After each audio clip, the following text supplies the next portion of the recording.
So, how did a church-going woman end up on death row for murder?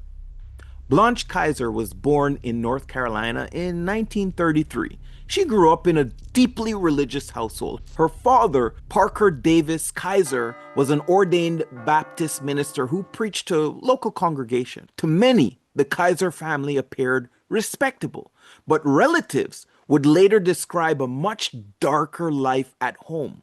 According to Blanche, her father was controlling, abusive, and unfaithful. Years later, she would even claim that he forced her into prostitution to help pay his gambling debts. Whether every allegation was true remains to be debated, but there was little disagreement that Blanche's childhood was troubled. In 1966, Blanche's father, Parker Davis Kaiser, became seriously ill.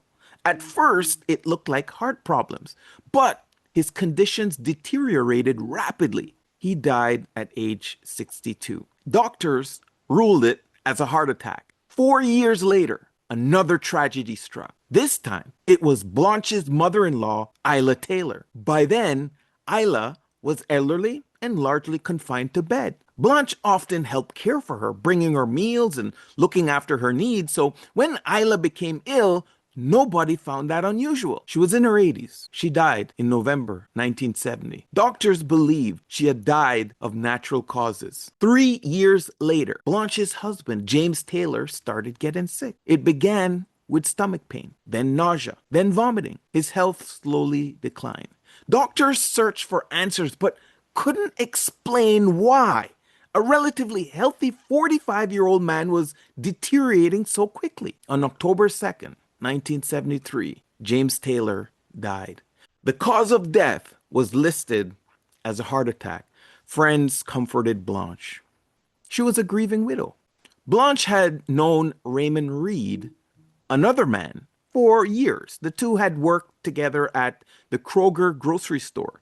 Eventually, after James' death, they began a public relationship. To friends, Raymond seemed devoted to Blanche. Then, in 1986, he became ill. Doctors first believed he had shingles. Then they suspected Guillain-Barré syndrome. His symptoms didn't quite fit. He improved, then he worsened, then improved again.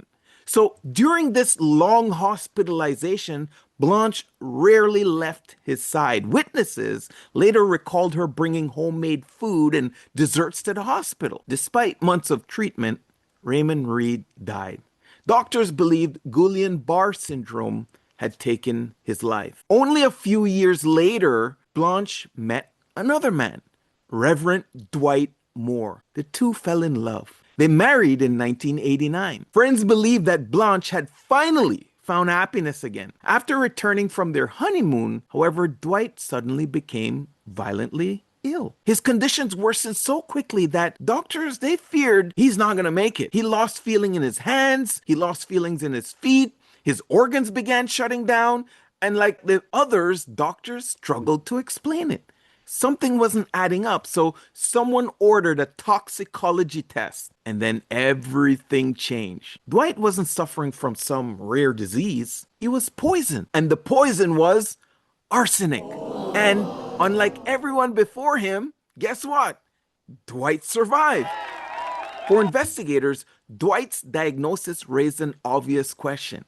If Dwight had been poisoned, had this happened before? So detectives began looking backward through Blanche's life. They started to exhume bodies. The first body they exhumed was Raymond Reed. The results shocked them. The arsenic levels in his body were high enough to conclude that he died from arsenic poisoning. Investigators now looked at James Taylor. His remains also contained fatal levels of arsenic. Next came Blanche's father, Parker Davis Kaiser. His body showed elevated arsenic levels as well. Investigators also exhumed Isla Taylor. Tests revealed arsenic in her remains, but medical experts could not conclude that arsenic had caused her death. By now, investigators believed they weren't looking at isolated tragedy. They believed they were looking at a pattern spanning more than 20 years. So, as detectives pieced the cases together, they tried to answer the same question that many people are asking today. You're asking it, I'm asking it, and the question is why? For her father, Parker Davis Kaiser, no official motive was ever established. Although no one knows for certain, some researchers have suggested Blanche's troubled relationship with her father and her later allegations of abuse may have played a role. That theory, though, never made it to court.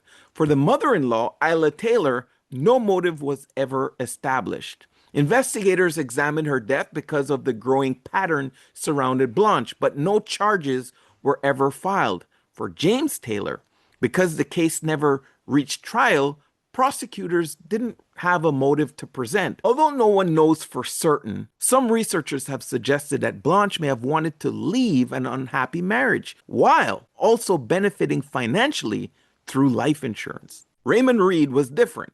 Here, prosecutors did present a motive. They argued Blanche benefited financially after Raymond's death through life insurance and other assets. They also noted that she had already begun a relationship with Reverend Dwight Moore before Raymond died, suggesting maybe she may have been pursuing both financial security and a new future. For Dwight Moore, investigators believed that Blanche also stood to gain financially. She had attempted to become the primary beneficiary of his pension and other benefits. But unlike others, Dwight survived long enough to expose what investigators believed had been happening for decades. In 1989, Blanche Taylor Moore was arrested. Prosecutors ultimately focused on one victim, Raymond Reed. During the trial, they presented evidence of arsenic poisoning, witness testimony describing Blanche bringing food to the hospital, forensic evidence, and financial records. After deliberating,